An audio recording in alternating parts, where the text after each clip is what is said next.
Hello and welcome to the Hot Dog and a Handshake Pro Wrestling Show. I'm your host, Jayden Ginswider. Joining me, as always, is my co-host, Shane Price. Shane, how you doing this week? Well, gotta be honest with you, this week has been an adventure. Yeah, It's been an adventure. one of those weeks. We're going to start off with our collar and elbow question, as we always do. We're going to go with, what are your current, as of right now, like first week of September, WWE versus AEW dream matches, but you cannot use anyone who is a champion and currently a champion in the company, including NXT and ROH. I don't know the Ring of Honor champions and the NXT champions. Why? Okay, well, just you can't use Ethan Page, Obafemi, Kalani Jordan, Roxanne Perez, Fraxium. Is that all the NXT champions? Brother, I can promise you I was not using it. And then in Ring of Honor, it was more of a Ring of Honor I can't use caveat. I can't use Athena or Mark Can't use Briscoe. Athena, Mark Briscoe, Dustin Rhodes and Sammy Guevara, the Von I Erichs. was not going to use Sammy Guevara either. Don't you worry. Who's the TV champion right now? Is it still Atlantis Jr.? Some guy.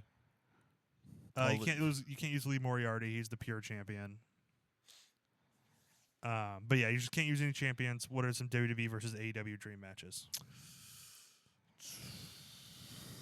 Well, all right. I'm going to start with the technicality. We're going to get to this event later on in the night. Oh, you can use Hook. I'm not counting the FTW title. I wouldn't blame you. Can I use wrestlers who debuted on a show we're going to discuss in the pod? As long as they aren't champion in one of the Cool. companies. All right. That brings me to my first one. Tony Storm against Julia. Ooh, I think That'd be a good match to me. where my brain went is MJF, the ultimate heel, versus Sami Zayn, the ultimate babyface. Just like the dirtiest, the kind of the current dirtiest player in the game versus the big good guy right now. I think current Swerve against Randy would be a pretty good match. Yeah, that'd be pretty great. I think like Roman versus Kenny Omega will always be money if that could ever happen. Like that's just a perfect match. I'd really like to see what FTR could do with the Creed brothers. Yeah. Like that's just stylistically a match that I think could really rule. I don't know. Do you have any other ideas? I was like, because I mean, we've all done this exercise before, of WWE versus yeah. AEW. But now, if I take out all the champions, like what can you do with that? This one, I feel like I just feel like, I've said it before in a dream match. It's just because they've stylistically grown so much differently since the last Shield match. Mm-hmm.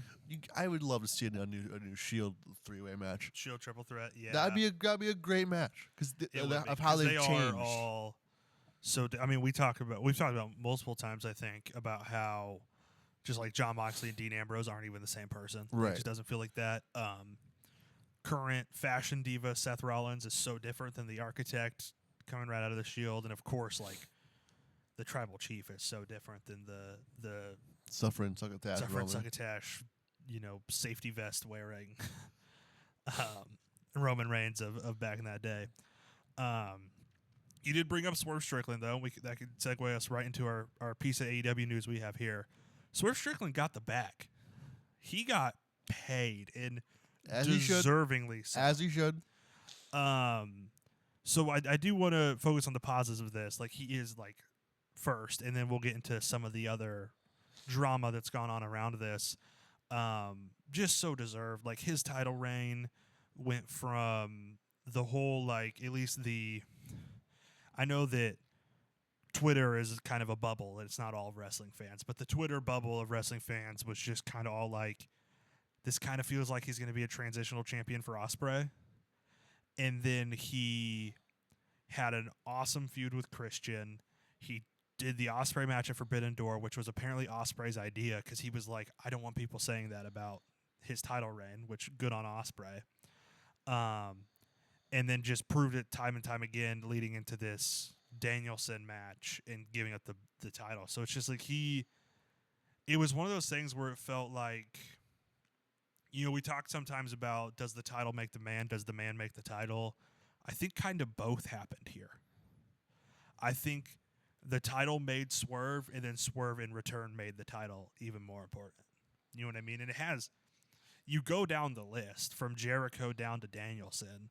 It's a pretty epic list of wrestlers, like a pretty legendary list has been put together of AEW World Champions. But so I'm happy with that.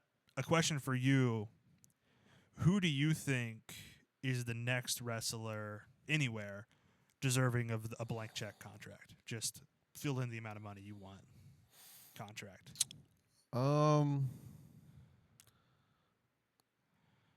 It's gotta be Sami Zayn. Sami Zayn. See him, but I was like, he's.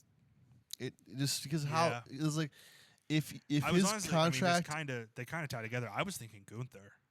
yeah, Like those are two guys who really have in the last year or so. Like Sammy, I think kind of earned that blank check in Montreal about a year and a half ago with the Elimination Chamber, but Gunther really now feels like he's earned it. The other thing we have to talk about is WWE's reported reaction to this.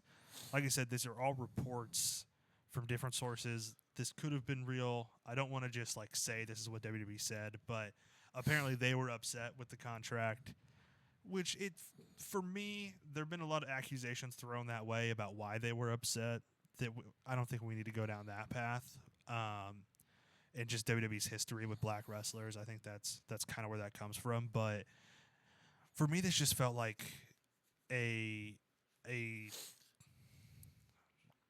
wrestling exists in a weird place because it's not quite a sport, but it's not quite Hollywood.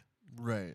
You know what I mean? And It's like a deal for that just, rookie quarterback whose contract is expiring. But it's just what I'm saying is because it exists in such a weird place in entertainment, and there's no SAG-AFTRA, and there's no MLB Players Association. You know what I mean? Like they don't have either of those kind of organizations. There's no union thing, and so it's kind of the Wild West when it comes to contracts and stuff. And are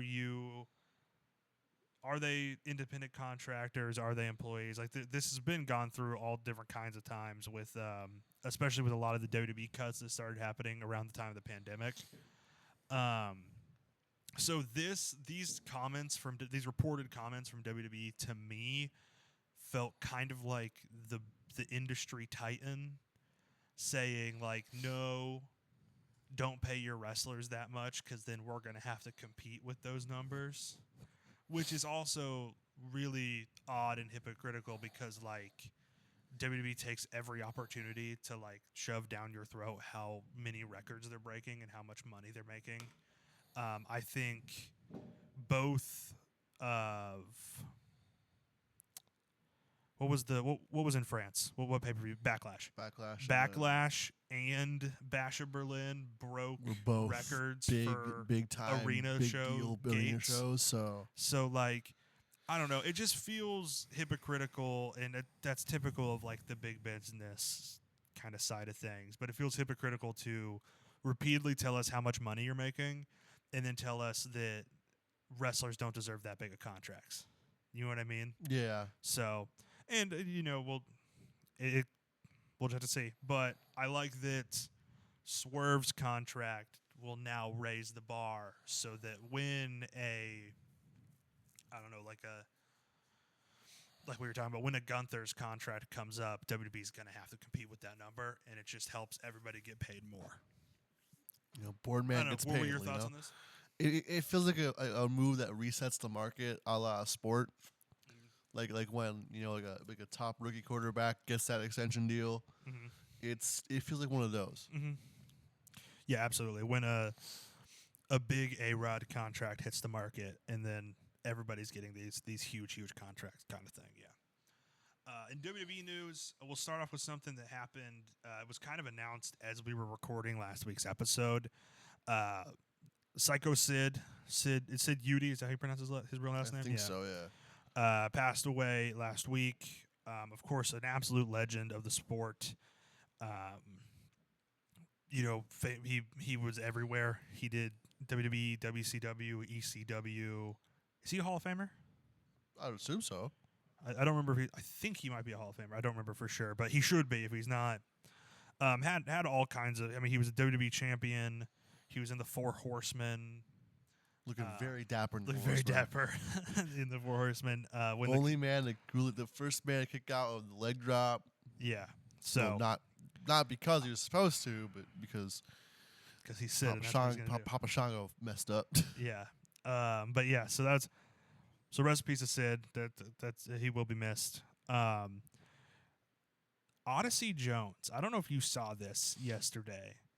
Odyssey Jones was mysteriously removed from the WWE.com roster page. And wasn't that Raw? I have two theories. One, something happened that we don't know about. He's going to get fired. More serious idea, right? Number two, what if Xavier Woods finally made a deal with the devil? What if Xavier Woods got Karrion Kross to make Odyssey Jones disappear? No.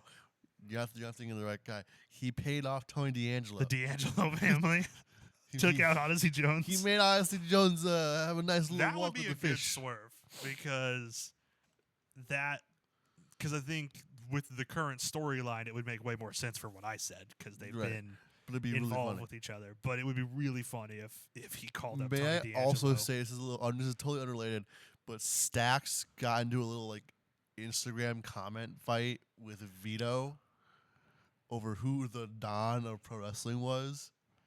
Okay. Not a thing you'd expect to hear in 2024 that NXT talent is feuding with Vito LaGrasso. Yeah. So I know we'll just have to see how that plays out. I hope it's a storyline thing and not like he did something terrible and now he's getting fired. But we'll see. We'll have to see. They've been playing it up that Xavier was saying. So Xavier's already saying he didn't do this one, which is what he's saying, which is what he's claiming. So it kind of sounds like it's not that serious. Yeah. Asuka re-signed with WWE. Speaking of wrestlers getting paid, so she re-signed. That's awesome. Love to see Asuka. And in other women's wrestling signing deals, Victoria signed a Legends deal. So we could be seeing Victoria in WWE games, see merchandise come out. Like that's pretty cool. I'm calling pretty underrated, I think, in the all-time women's wrestling a scene. DLC pack. I think maybe I saw a really good one that was the TNA Express pack, which was Victoria, Mickey James, Joe Hendry, and US Express. Oh, okay. Which would be a really fun DLC pack. Yeah, maybe throw Gail Kim in there. Some knockouts. You're not signing Gail Kim to a Legends deal with that company. That's not happening. All right, maybe. But yeah, I think that's cool. I think Victoria in the realm of women's wrestling is really underrated. Very underrated. Interesting TNA run, to say the least. Yeah, I watched a few years ago. I watched a lot of 2003, 2004. I watched a good portion to the second half of 2003 into the beginning of 2004. All the Raws and SmackDowns and pay-per-views. And one of my kind of key takeaways was, man, Victoria was kind of balling. She only got 3 minutes a week, but she was pretty good. She'd be perfect for speed. Mm-hmm. Yeah. And then it was announced by Netflix that the Mr. McMahon docu-series will debut on September 25th, so that's just a few weeks away. I'm getting really excited about how they're kind of pushing wrestling all of a sudden. Now they're getting to Raw. Well, this has been in the works for years. Right. This was supposed to come out a while ago, but then the whole lawsuit dropped, and the guys who created it's Bill Simmons and I'm forgetting his name, but it's the guy that produced Tiger King. So Bill Simmons from The Ringer, he's produced all kinds of documentaries. He made the Andre the Giant doc for HBO a few years ago. So they decided when all that lawsuit stuff dropped, they talked to Netflix. They're like, let's push the release date back and let's add another part to this because so much it was such a big story, right? Obviously, it's the biggest story in wrestling history. We're getting a Vince McMahon tell-all where we hear from Vince McMahon. Yeah. And it's a legit tell-all. It's not like a WWE presents the roast of Vince McMahon. Exactly. And it's reportedly no WWE involvement. Bill Simmons has no ties to WWE whatsoever. And it is key to know. I think I've seen two people say, I've seen two stories about people being asked for interviews that said no. Rob Van Dam won't be on it, which doesn't matter. But more importantly, Janelle Grant will not be interviewed. Well, was of not course interviewed not. for it. I think they did reach out because I mean, as journalists, they kind of had to at least give it a shot. But she didn't want to be part of it. That makes sense. So just don't expect those two perspectives. I know everybody's clamoring for Rob Van Dam's perspective on Mr. McMahon, but sorry, you're gonna have to wait. I mean, he's probably got one. You work at a company for long enough. You got like at least 5. Mm-hmm. Yeah. In other wrestling news, there's so much of this I had to break it into 2 categories. So we're gonna start with New Japan news. Oh boy. And then that's just a few things, and then there's a bunch of indie news, and there's like a whole section of Maple Leaf Pro. So, first off, after his match with Hiromu Takahashi at Capital Collision, Mustafa Ali has seemingly announced that he's gonna be in the Best of Super Juniors next year. He said that the 3rd match with Hiromu will take place in Best of Super Juniors 2025. I don't want my president going to a different country to try to run his stuff over there for a few months. Personally, I don't know. I mean, I just think this is proof that Mustafa Ali is good with foreign policy. I think this really shows that he's good at relations with other countries. I think it's important for him to spend some time over there to build that relationship if he's going to be the president of pro wrestling. And then they announced Fighting Spirit Unleashed for November 8th in Lowell, Massachusetts, which of course is a suburb of Boston. Current strong women's champion is Mercedes Moné, so I imagine she'll keep title shout out and have some fun to UMass Lowell for getting New Japan, I guess. Who would you want to see Mercedes Moné face at that show? Is it? I feel like it's never too early to say Tom Nakano again. Tom Nakano. From everything I've seen, Anna Jay had a pretty great Stardom run.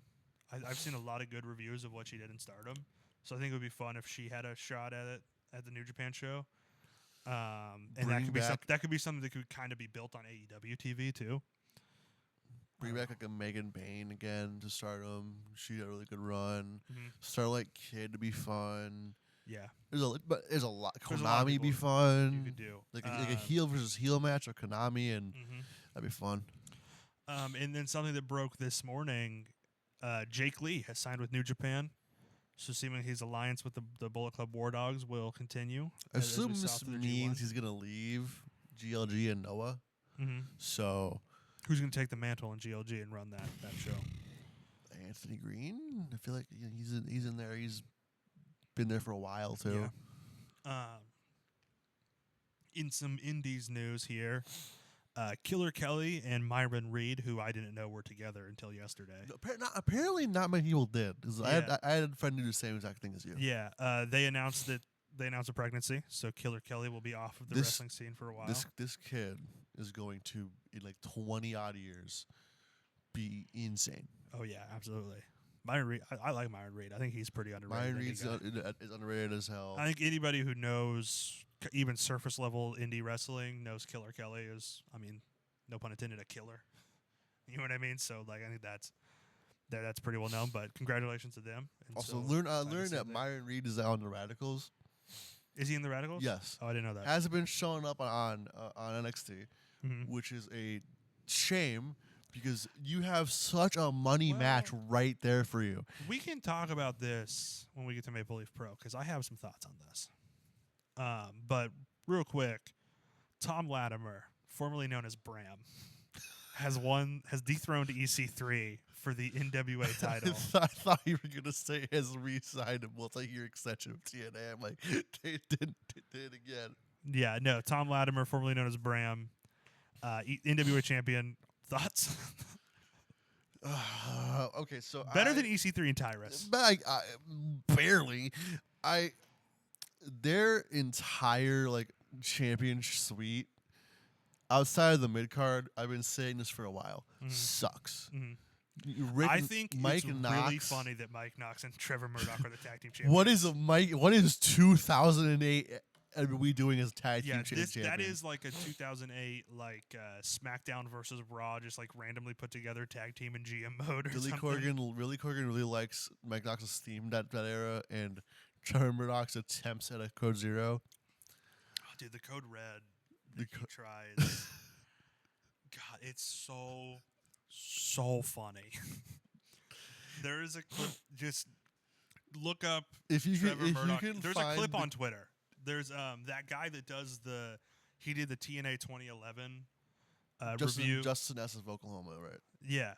He did like a WWE 07 review, and he tweeted that clip like years ago, and I found it, and I retweeted it on the HDH pod at HDH pod, the Hot Dog and Handshake account. It is my favorite Raw clip. It's not so like a main event. It is funny. so good. Just him trying to code red Matt Hardy, and he ends up it looks like he hurts himself more than anything else. And then I have a question for you. Is JBL broke? No, you know Because what? he has shown up in GCW, OVW, Impact. Did he show up in MLW or something? No, AAA. He showed up in AAA. Is he broke? I think it's different with guys because like the him. stock market crash. Is that what happened? I guess. You have a good point. I think legitimately, if guys like him and Jeff Jarrett, it's different. It's just fun. It's for love of the game. I'm just saying, JBL, if you were broke, or actually, you know what? Let me not talk to JBL. Triple H. All right. If JBL needs some money, let's get Booker T off of NXT commentary, and let's get a real commentator in that booth. Give me the Vic Joseph JBL booth for NXT on the CW. I love it, Maggle. Yeah. You know, also JBL, if you're broke, I have $5 you come on the show. Yeah. And then we got to talk about Maple Leaf Pro because this is shaping up. We kind of talked about this in the card right here. You called it Canada's All In. Like, it is shaping up to be a big card. Miyu Yamashita, Speedball Mike Bailey, and Ring of Honor Women's Champion Athena have all been announced for their first show. So what I was talking about earlier with Myron Reed and showing up on NXT is I think there's kind of a divide in the NXT roster of people or the TNA roster, people who want to work with NXT and WWE and people who want to continue working with Maple Leaf Pro and AEW potentially. And any other company, GCW, I don't even know what's the Northwest one called. Defy, Black Label, like people who want to continue working there and not go the WWE NXT&A route. So I think maybe Myron Reed falls on the Speedball Mike Bailey, Josh Alexander side of things, versus Trey McGill and Zachary Wentz, who fall on the Joe Hendry, Jordan Grace side of things. Wentz is just happy to be back. I think Wentz is, I think he's happy to be there. He's just, after what happened with his run ending, I think he's just happy to be back. Mm. I could see it both ways because if you put him in NXT, you have a money match. Mm. You have maybe the barn burner of the year for NXT. Dude, if you give Myron Reed and Javon Evans 15 minutes, 15, dude, give them the whole show. I mean, you can give them the whole show, but I mean, they could do magic in 15 minutes that Ethan Page and Joe Hendry couldn't do in an hour. Yeah, it really, it's just a whole nother ball game there. But like I could see it because he works in GCW pretty regularly. Mm-hmm.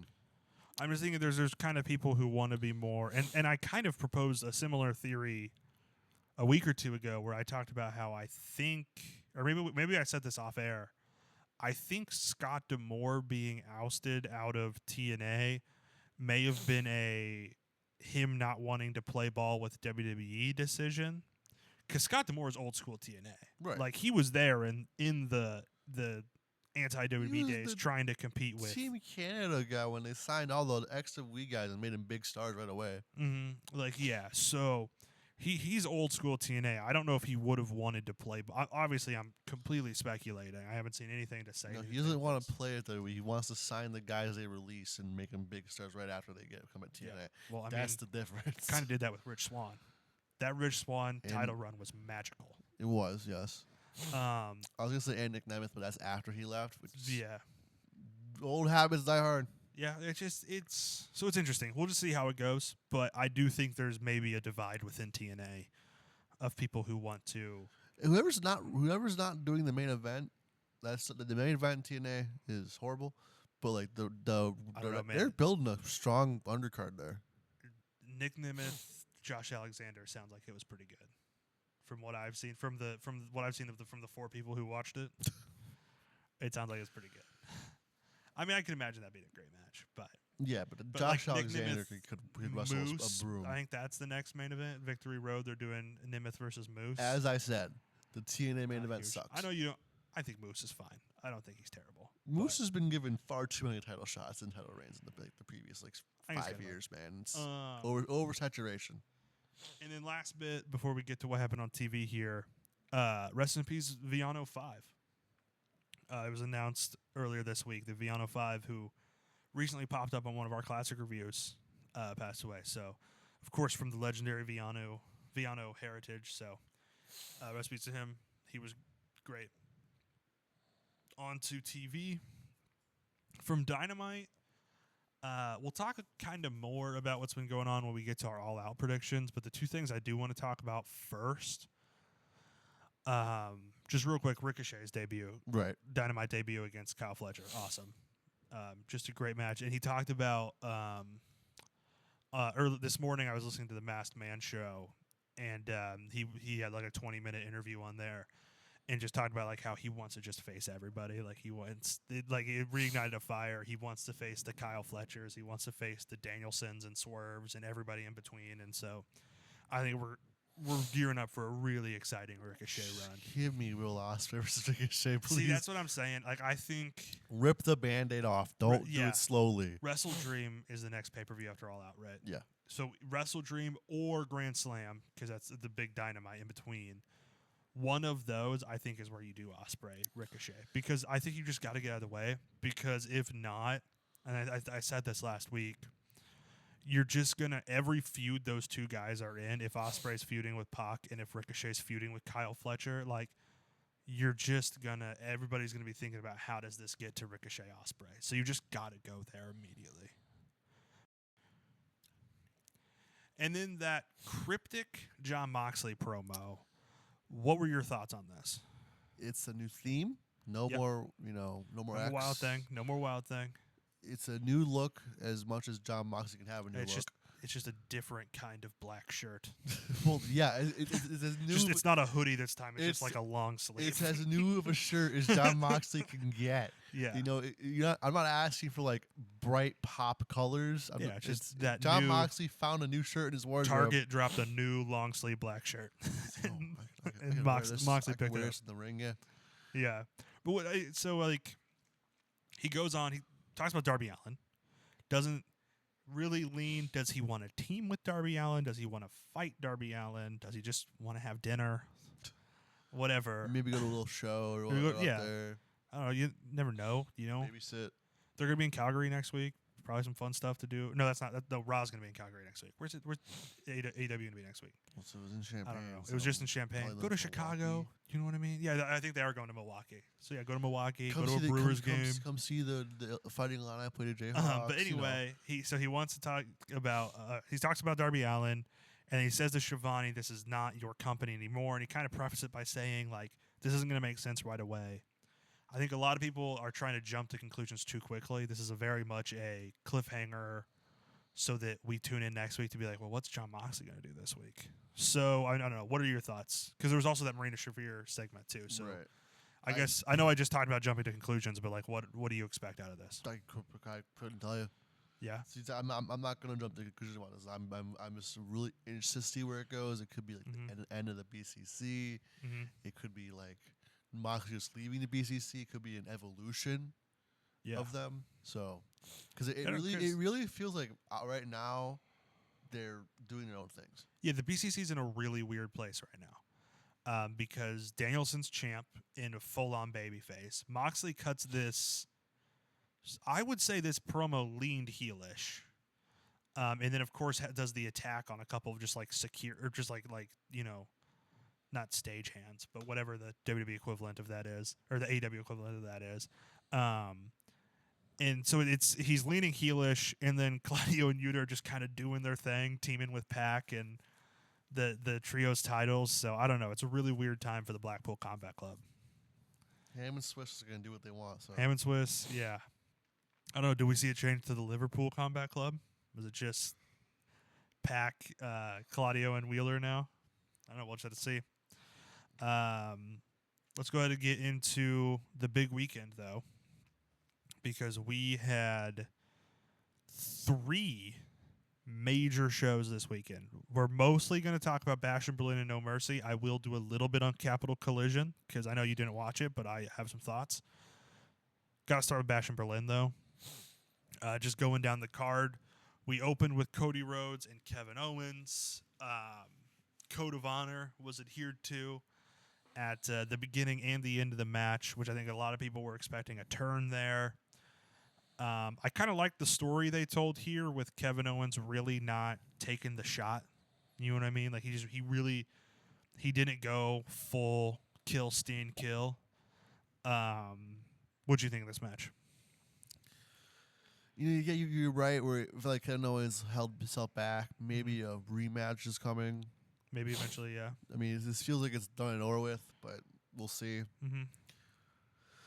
It was a good opener for Bash in Berlin. It was like, 5 matches, 6 matches? So There's 5 matches, of course. They don't do more than 5 matches anymore. It was a good opener for that length of a show.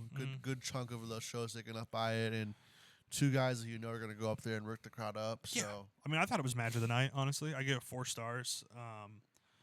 I guess that kind of spoils what I'm going to think of the other matches, but for me, this was match of the night. I really enjoyed this match. It felt really well paced, and I do like that story because also it doesn't have to be an immediate rematch. No, you could wait until Royal Rumble season, and Cody could be like, "Hey, I gave you this shot a few months ago. You didn't give me the Kevin Owens I wanted to see. I'm gonna give you another shot at the Royal Rumble, but I need to see the prize fighter." Kevin Owens. Like, I need to see that guy. I need to see the guy that showed up on Raw as NXT champion. That kind of confidence in that guy. So we'll see. But ultimately, like I said, it was a good match. And I guess, do you want to talk about Bad Blood as we're going through this, or just kind of at the end? Let's hit the end. Figure out where we think things will go for Bad Blood. The next match was our women's tag team title match, Unholy Union versus Bianca Belair and Jade Cargill. I love Bianca and Jade's finisher. It is that really good. German suplex combination. It really puts together their strengths well. Mm-hmm. Literally, their strength. Like, they are powerful. With their strength of them being big old muscle bound women. Jacked, yeah. Ultimately, this match was kind of sloppy. There was some, I don't know. I mean, no offense to Jade, but she's still inexperienced and she still has to grow, and that's the issue here. She's kind of an until the bell rings. Yeah, I think she's really green, like in, I guess, no pun intended again. She's. I think it's just how she was booked in AEW. Mm-hmm. She was only given these. Because they weren't giving her room to grow. But is that because they weren't giving her room to grow, or is that because Tony was trying to hide her weaknesses? I think it's both. You know what I mean? Yeah. Because she also did have big matches with she had big matches with Statlander, I remember, and she might have done some stuff with Willow. But she had real opponents too. Sheeta maybe was in there somewhere. But I just gave this a 3. I thought it was pretty good. The strap match was next. CM Punk, Drew McIntyre. This is not your. This is not a Danielson, Ricky Stark strap match. This is a Yappa Pie strap match. This is a CM Punk Umaga strap match where you got to touch the corners.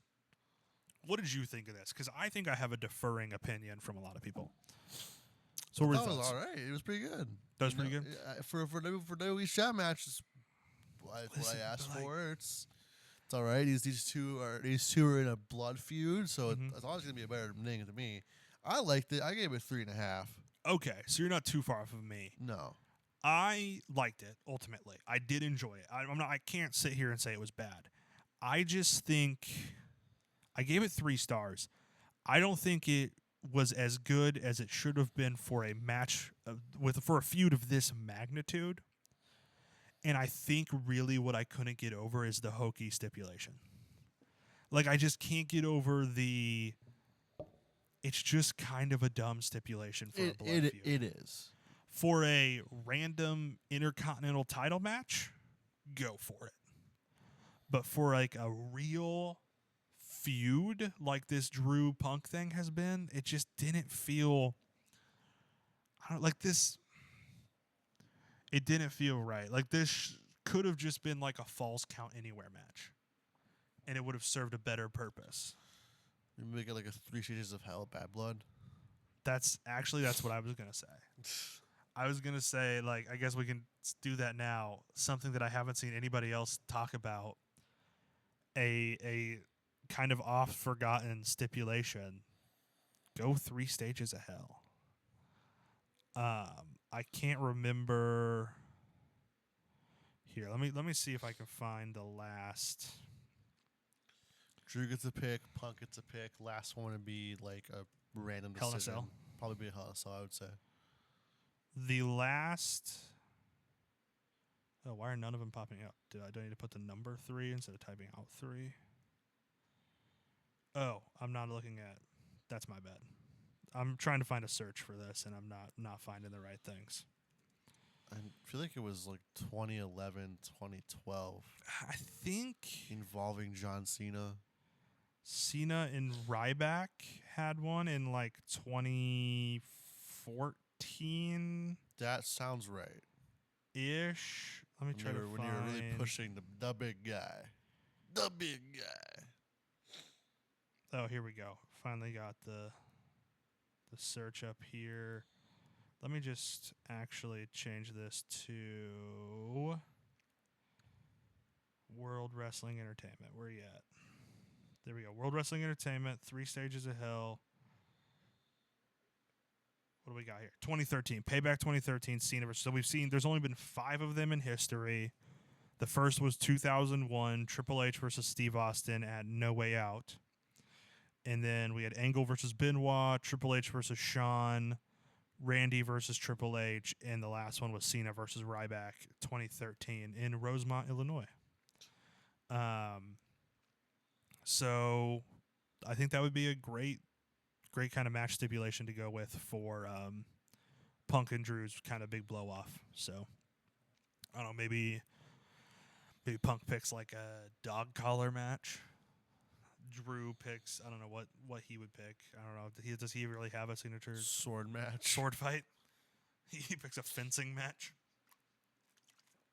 Yeah, I don't know. Well, let's see. Scottish street fight or something. And then we had the Terror Twins versus Dominic Mysterio and Liv Morgan of the Judgment Day. I also gave this 4. I would say the Cody KO match was just a hair better, but this was still really good. What'd you think of this? Yeah, I didn't agree with you. It was really good.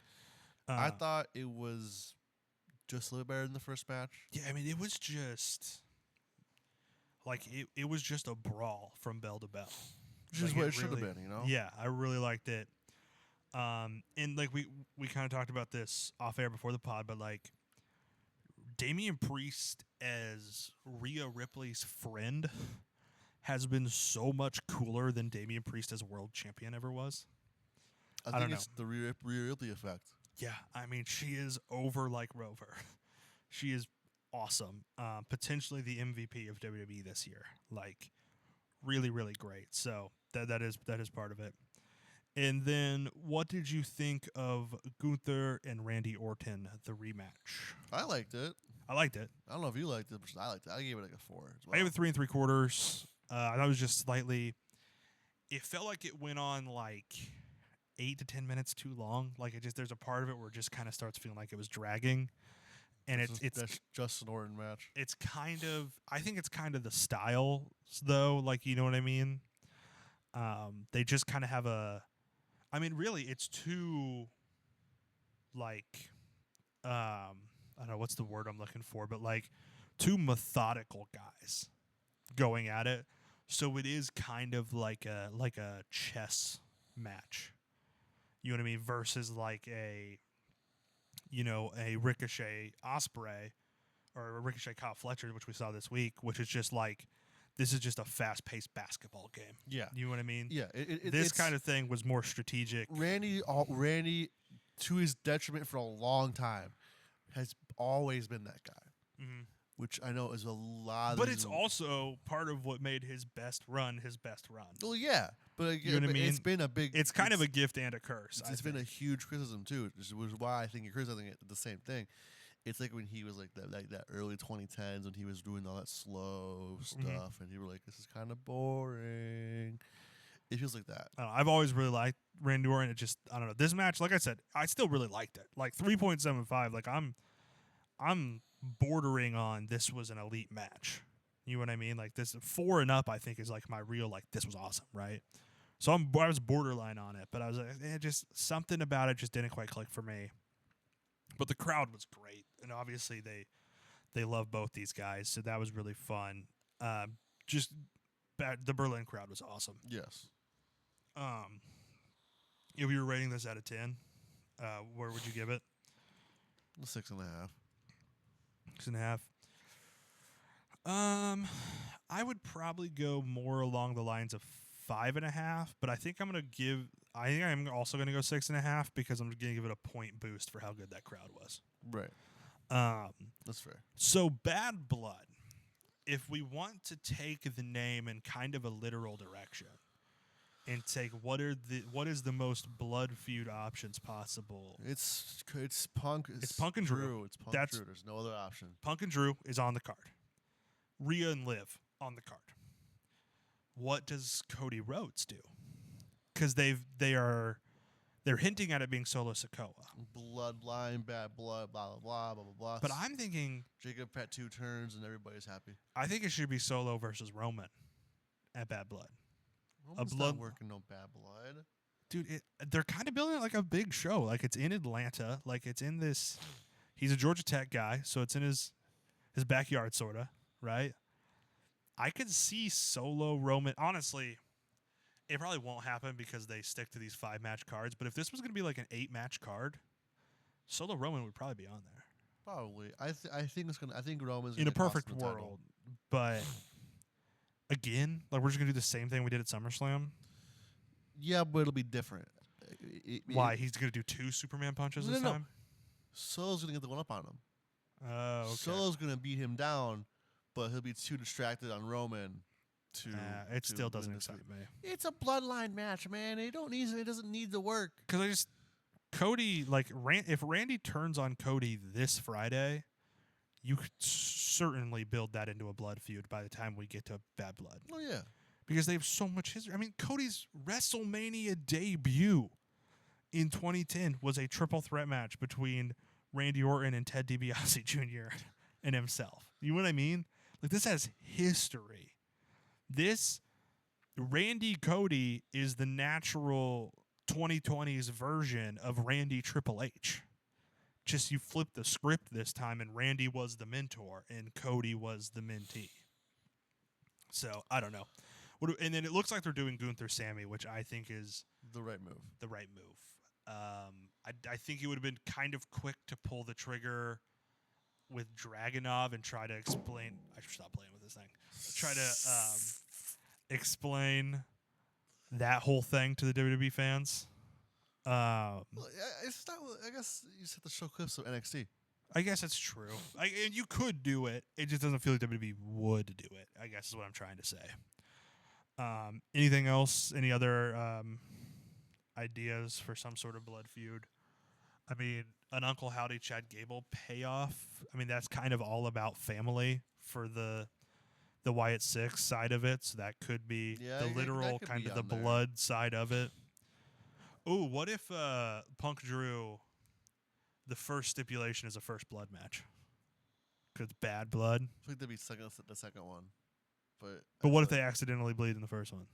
I think you have to do it first, just in case. Yeah. Just in case somebody accidentally gets knocked open. I think you got to start first blood, then dog collar. Well, they'll close the wound in between, and then they'll have them reopen it right away. So yeah, I don't know. We'll have to see. I did enjoy this. Any other just overall thoughts on Bash and Blood? Bash and Blood. Bash and Berlin. I thought it was a pretty good show. All things considered, I think these more matches that'll be good. All right, and NXT No Mercy also happened this weekend. 6 matches on this one.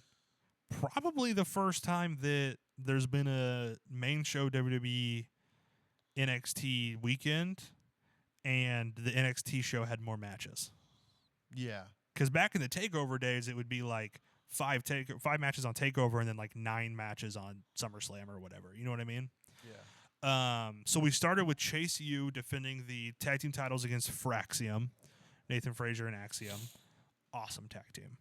I love Fraser and Axiom. They might be my favorite. I would safely say they are my favorite thing running on NXT right now. Yeah, I can see that. I mean, they're so much fun, especially when they got lost in Vegas. Mm-hmm. So I gave this 3 3/4. I thought this was an awesome match. I thought Andre Chase with the Spanish Fly was awesome. I was not expecting that out of a Chase U guy.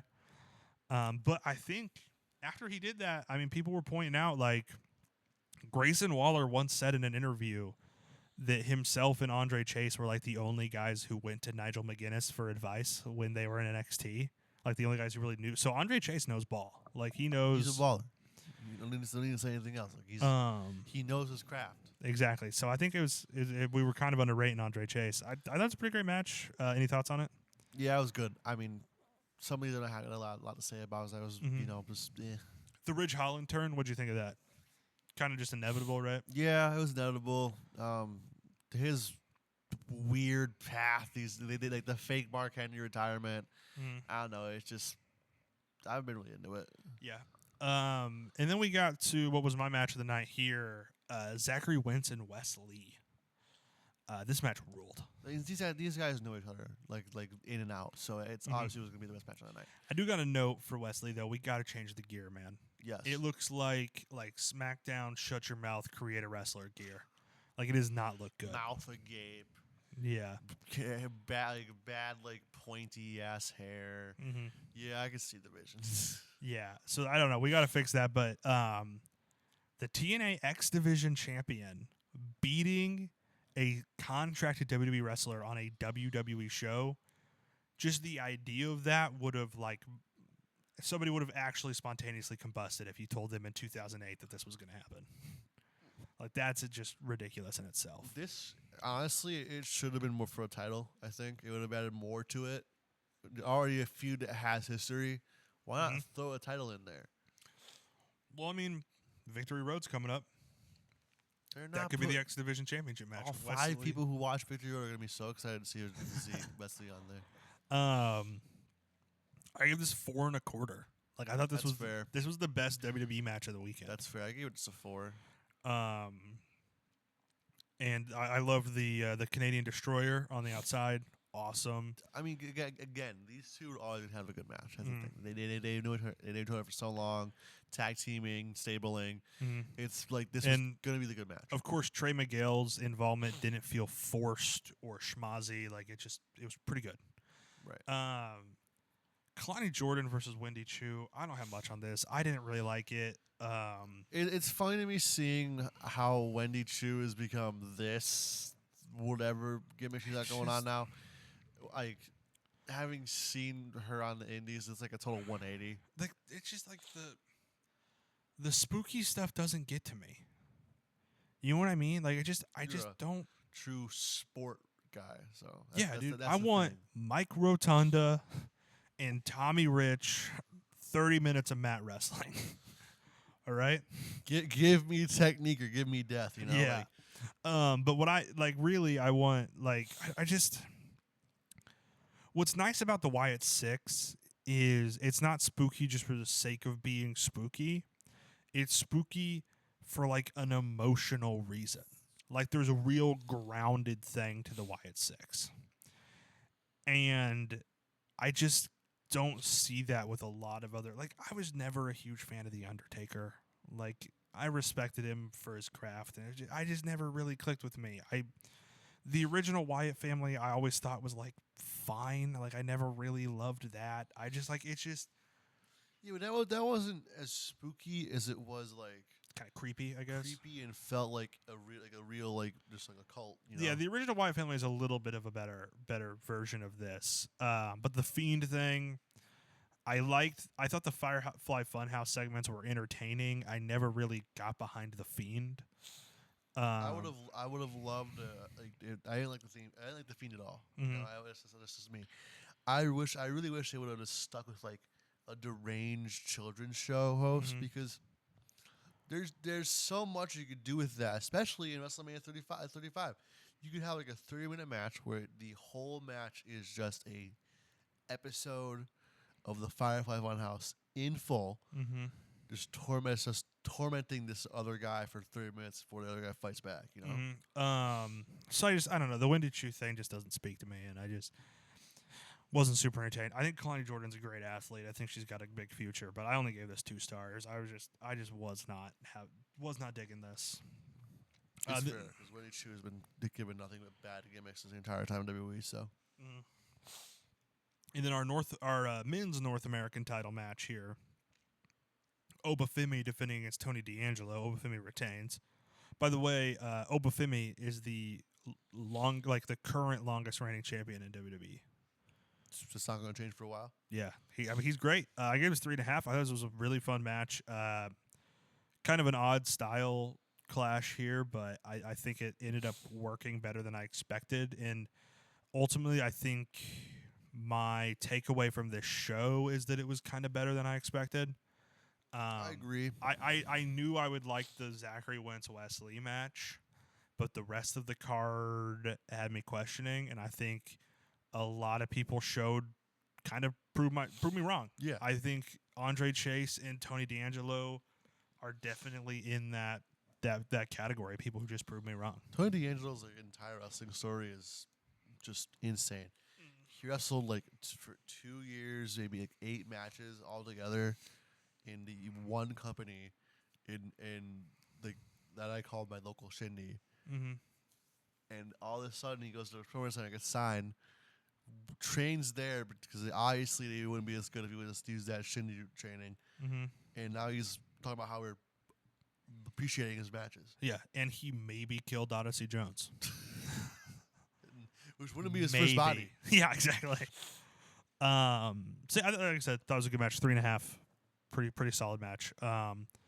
Roxanne Perez versus Jada Parker. I feel like this should have been the main event, especially because of the Julia debut. Yeah, at the end. I agree. I feel like the pay-per-view should have gone off air with Roxanne and Julia, but ultimately, I think Jada Parker proved her own. I gave it 3.25. She feels like Bianca Belair light right now, and I think she could definitely be in the same sphere as Bianca if she just keeps working, just keeps putting the work in NXT. I think she could get up there. Yeah, I'd agree. On all those counts, I gave it maybe a 4.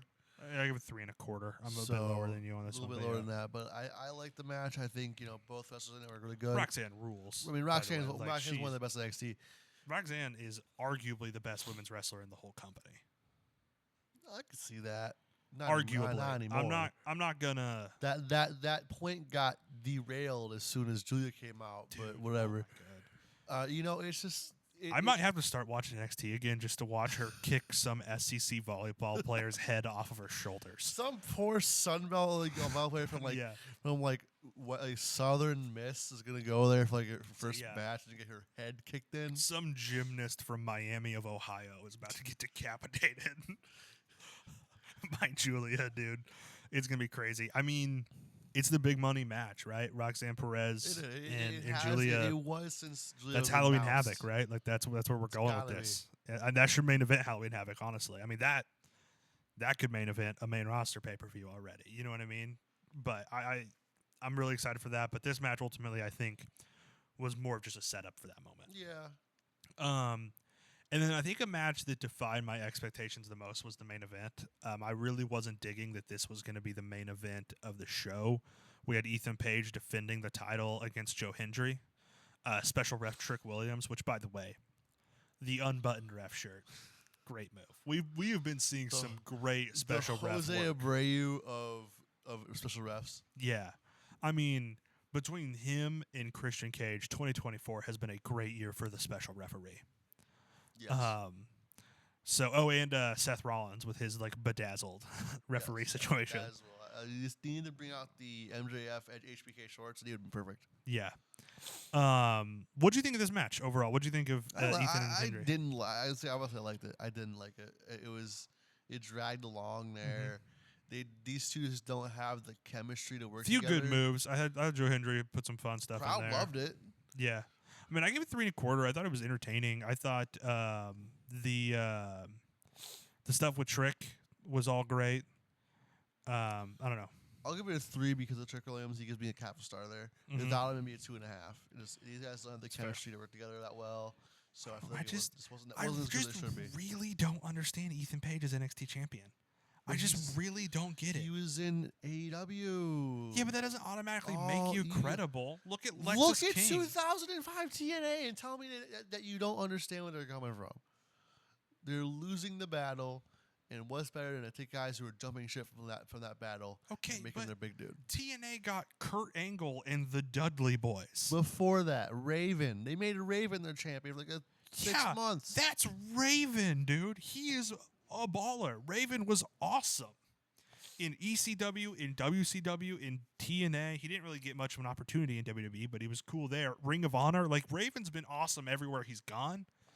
Ethan Page he was in a pretty great tag team for Impact standards, right, with Josh Alexander, and then did some entertaining stuff in AEW, but wasn't ever anything great. Sounds like Raven. Dude, Raven was so much more. Like, you can't compare anything Ethan Page has done to the Raven and Tommy Dreamer feud. No.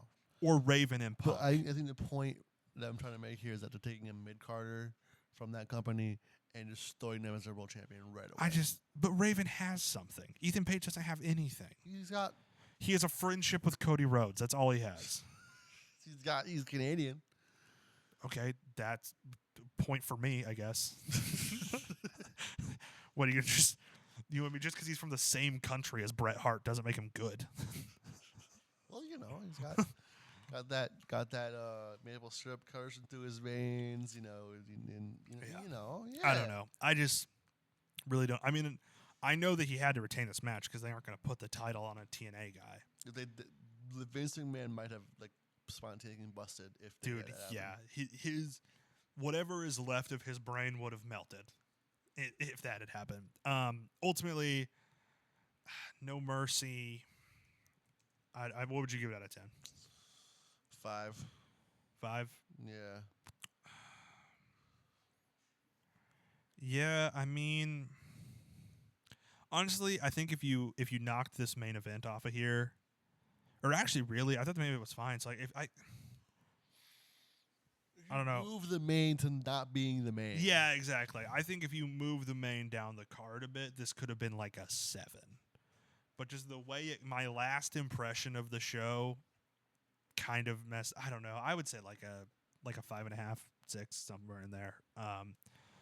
Ultimately, I think it was slightly above average, but nothing special. And then just on Capital Collision, let me see. Capital Collision, this would be for me, I think, like a 7.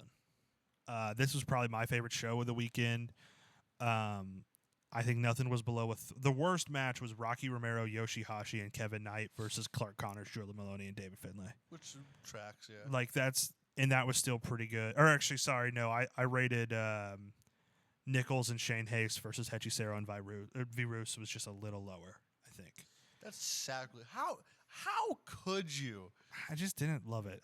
That match just wasn't clicking for me. But what's important is I think there were 3 certifiably great matches on here. Zack Sabre Jr. and Titan. I gave that 4.5. It was awesome. Mustafa Ali versus Hiromu Takahashi. I gave that 4.5. It was awesome. And I gave 4 3/4 to Gabe Kidd and Leo Rush. Did you see the clip of Naito in Mexico looking extremely Mexican? Yeah. Just like, he's like, oh, wait, it's me. Yeah. But Gabe Kidd and Leo Rush. You don't like Gabe Kidd, which is interesting. Yeah. This is the thing. I find Gabe Kidd incredibly annoying. It feels like he's trying way too hard to be cool. Like, he came out with there was some Fightful headline that I saw that was like, Gabe Kidd, quote, fuck CM Punk. And I'm like, dude, he's just trying to be cool. He's trying way too hard to be cool. And I find it kind of annoying and not interesting. But I do have to admit, from bell to bell, he had an absolute banger with Leo Rush. They killed it. They did the big guy, little guy thing perfectly. I really liked this match. And I don't like Gabe Kidd's character at all. But I have to admit this was a great match. Which I guess we can move into our favorite things of the week. I may have just given it away a little bit. What's the bronze? Or no, sorry. Almost skipped All Out predictions. Oh, okay. So then I guess might as well. We Start ball. All Out predictions. Yeah, we ball. I guess. We have 6 matches. I think. Let me see. Let me make sure nothing has been announced like today.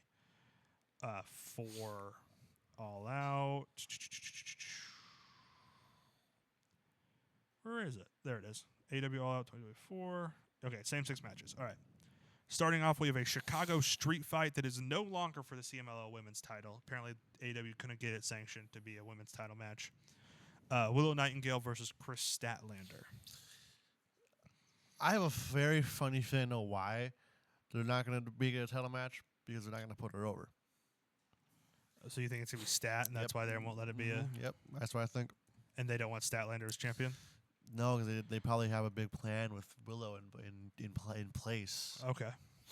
I'll go Willow. I think Willow's still going to win. That's fair. That's just what I think at the top of my head. So, for the international championship, we have Will Ospreay and Pac. Will. Yeah, I think it's Will. I think they're pushing.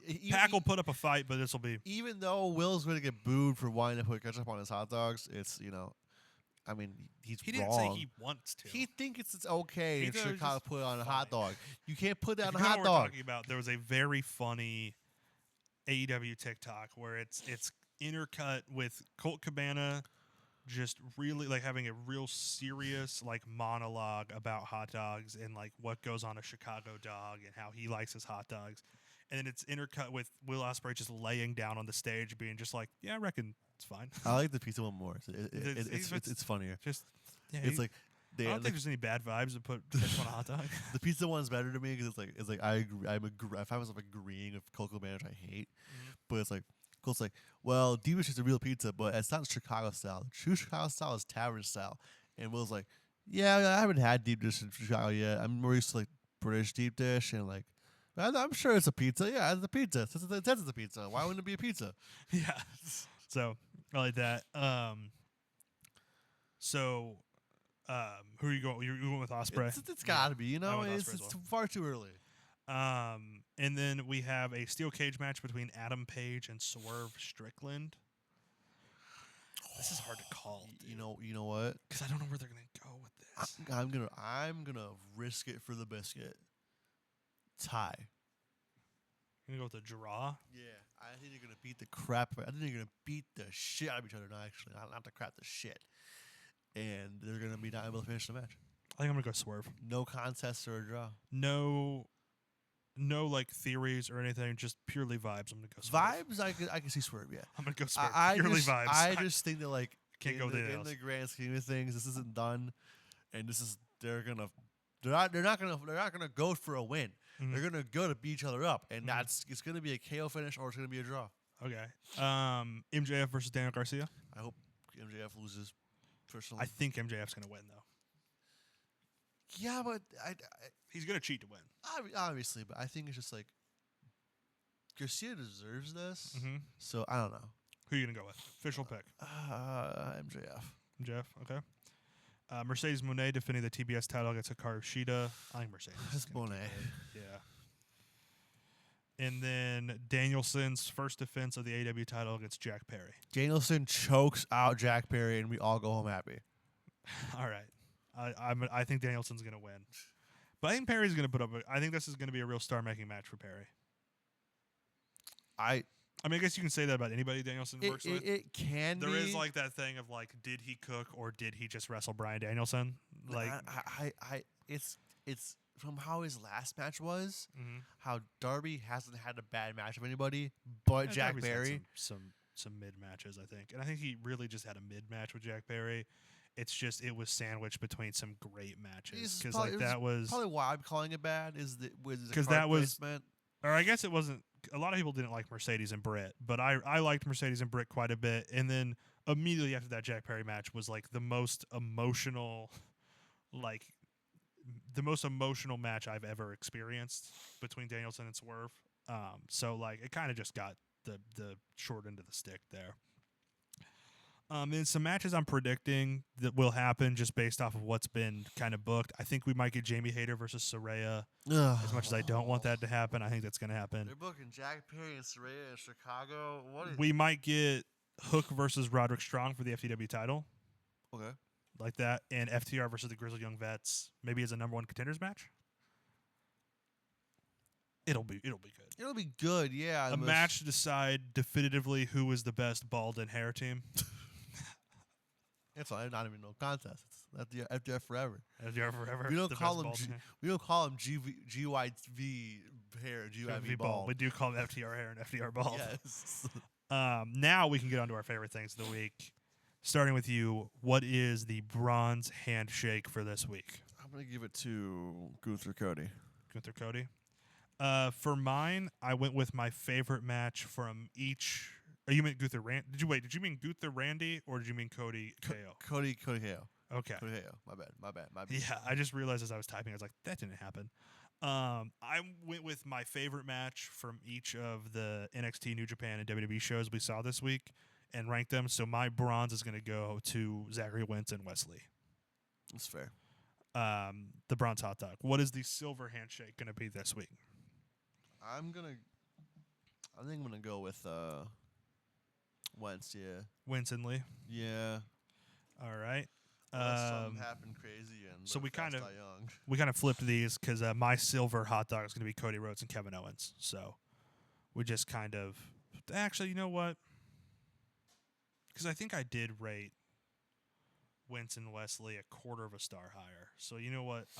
To keep it consistent, I'm gonna flip that, and we got the same thing: Cody and KO for bronze, Wentz and Wesley for silver.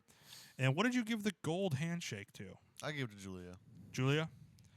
Yeah, that probably. If I wasn't doing this little gimmick where I was doing the 3 matches, probably would have been up there. But my gold's got to be Gabe Kidd and Leo Rush. I really liked that match. I really thought it was a banger. So I'm going to go with You notice how it's not Blackheart Leo Rush and it's good again? Shocker. Yeah. All right. So that is our favorite things of the week. I would like to give an honorable mention, actually. I have an honorable mention and a questionable mention. Shout out to Gringo Loco's daughter for getting involved. That's like a 9-year-old daughter or like an adult woman. Like, what are we talking about? like a teenager. Okay. Getting involved, pretty cool. Doing some kind of move to Vance Warner. Mm-hmm. He lost, obviously, but you know. Yeah. Also, another one. Love Gringo Loco. A DQ finish in a GCW show. What is this? Miyu Yamashita lost to Megan Bayne by way of DQ. I don't like that. Let's move on to the lightning round. This, of course, is where I will tell you the matches that we're going to see this week, and you will give me your excitement level on a scale of 1 to 10. We will start with this week's Dynamite because we're recording this a day late, so there's no Raw to start with. We have the Blackpool Combat Club, Wheeler Yuta and Claudio Castagnoli and their partner Pac versus Will Ospreay and from the conglomeration Orange Cassidy and Kyle O'Reilly. Titles not on the line. What's your excitement level for that? So Claudio, Wheeler, Pac, Cassidy, O'Reilly, Ospreay. Titles down the line. It's going to lower it a little bit because this could be the perfect match to give the conglomeration their title shot that they deserve. Mm-hmm. Mark Briscoe's got to be involved when you get there, though. That's fair. I'm going to say an 8 still. Okay. Title match should be a 10. Mm-hmm. Mariah May defending the women's title against Nyla Rose. Wow, it's been forever since Nyla had a title shot, isn't it? I think she had a TBS title shot a couple months ago. World title shot. I don't know when her last world title shot would have been. I feel like it's been too long to me. Mm-hmm. I've always been a big Nyla Rose fan. I like how she wrestles. You know, Mm-hmm. It scratches an itch. I'm gonna give it a 7. Okay. On SmackDown, we have the Gorillas of Destiny versus DIY versus the Street Profits for the tag titles. 3-way.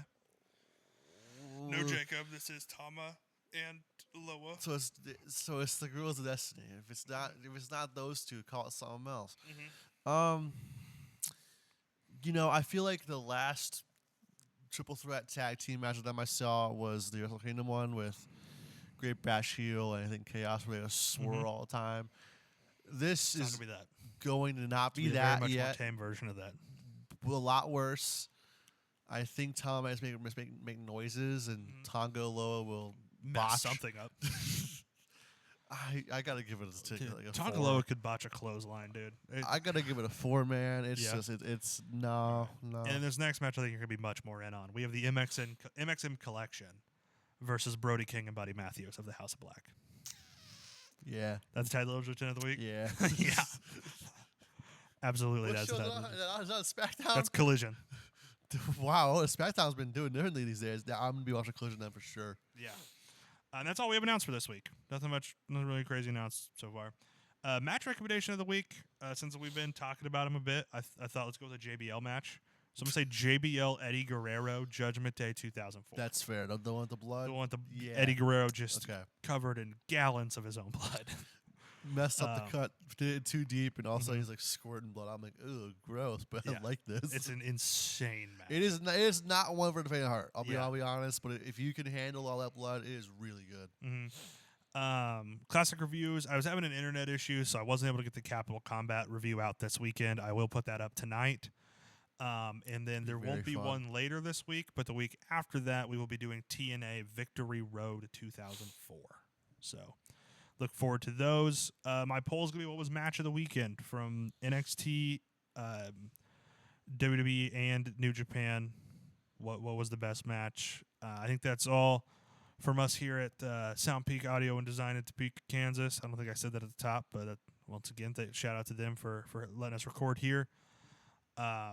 It's been a great week in wrestling. We got another great one ahead of us, so just remember to enjoy that wrestling.